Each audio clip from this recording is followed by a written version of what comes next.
everybody, and welcome to Blue Jays Today, where we always have something to say about the Toronto Blue Jays. I am your host, Adam Peddle. And I'm your host, Nicholas Blaylock. And today, guys, we're going to be looking at George Springer. We're going to be projecting the numbers, and we're going to be answering the question, is he the key to the Blue Jays' success? Before we get into it, let us know your thoughts. Is he the key to the Blue Jays' success? The projected slash line. And please hit the like and subscribe button if you haven't already done so.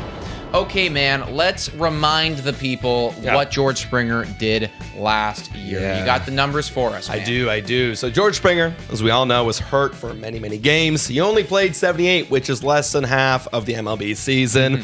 However, in those 78 games, this guy was pretty good. Yeah. He had a batting average of 264, on base of 352, and a slugging, this is a nice slugging, of 555, and an OPS of 907. He hit 22 bombs, scored 59 times, and drove in 50. So that is pretty good. That's pretty solid for the time being on the field. For the time being on the field, which will bring me to this next prompt here is...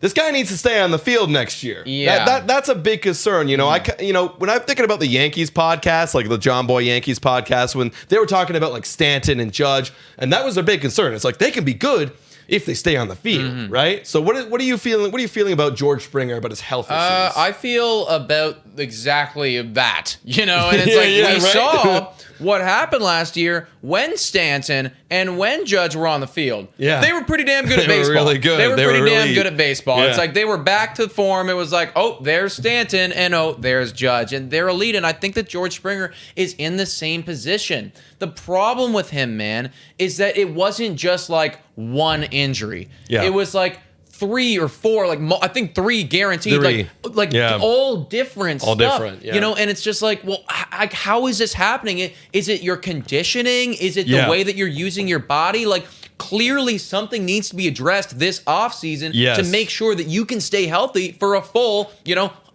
doesn't even need to be 162. Give me 145. For real.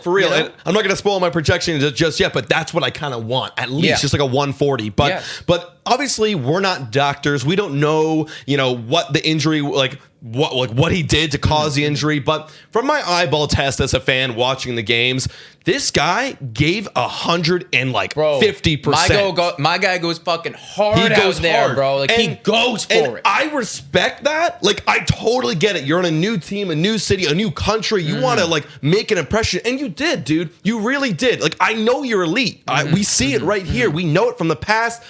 But you're getting older. Yeah. You're getting older, and last year was so clear that you have too many injuries. We need to slow the game down just a little bit. And what I mean by that is very, very little things. Could be moving him from center field to a corner outfielder, right? DH sometimes. It could be when a ground ball, an obvious routine ground ball is hit, don't try to beat it out. Right. Just take the out. I'd much rather you stay healthy than chug it out, pull a hammy, pull a break, or roll your ankle, break something. Just play. Just stay on the field, man. Stay on the field. Yeah, I agree, dude. And I do think that, George Springer on the field will be very good.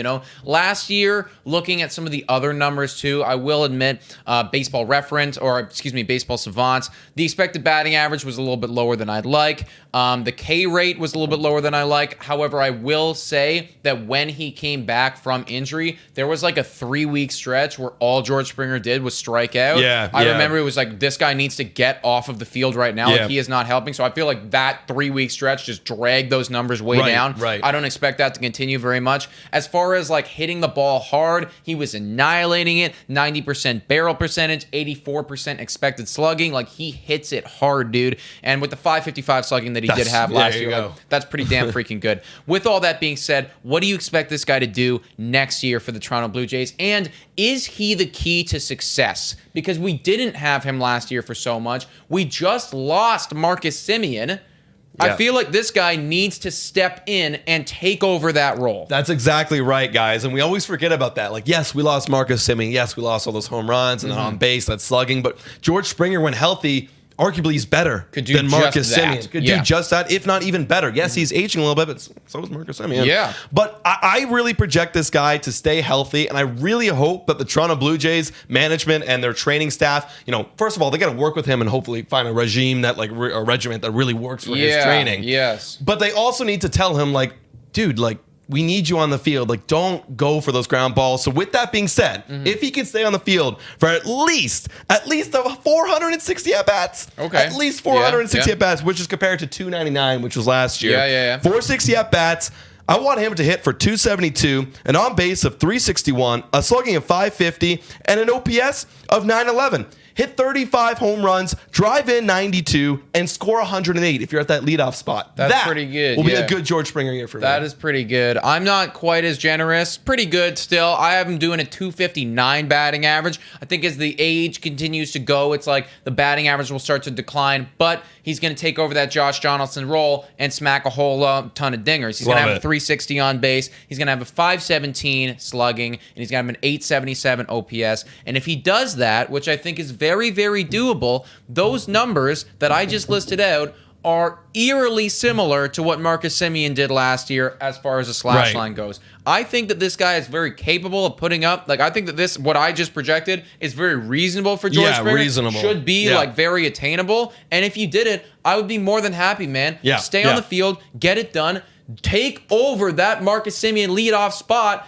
and then losing Marcus Semien, it ain't going to feel so bad. Exactly. And I think my projection was just straight up like, that's what, like, I'll be surpassing my expectations. Like, that's what I want him to do, right? That's what I want him to do. If he stays healthy. Got to stay on the field, though. Got to stay on the field. On the field. Guys, let us know what you think in the comments down below. What are your projections for George Springer? Give us the slash line. Give us the home runs. Give us the RBIs. Give us everything, man. And maybe even give us how many days he's going to be healthy for. Yeah. Because that's a big stat. That's probably the number one. That's the number one stat. Sure. But let us know in the comments down below. You can also check us out on Spotify, Breaker, Anchor, Radio Public, and Google Podcasts. Please make sure to like and subscribe and comment like Adam said. Also, today, Jace is the code for Monkey Knife Fight. Hop on there, you get some sweet deals. And $3 a month to become a Patreon member. Call into this show on the Wine Unwind. Shout out and thank you to every single one of our current Patreon members. You guys are studs. Absolutely. Guys, thank you so much for watching. Go, Jays, go!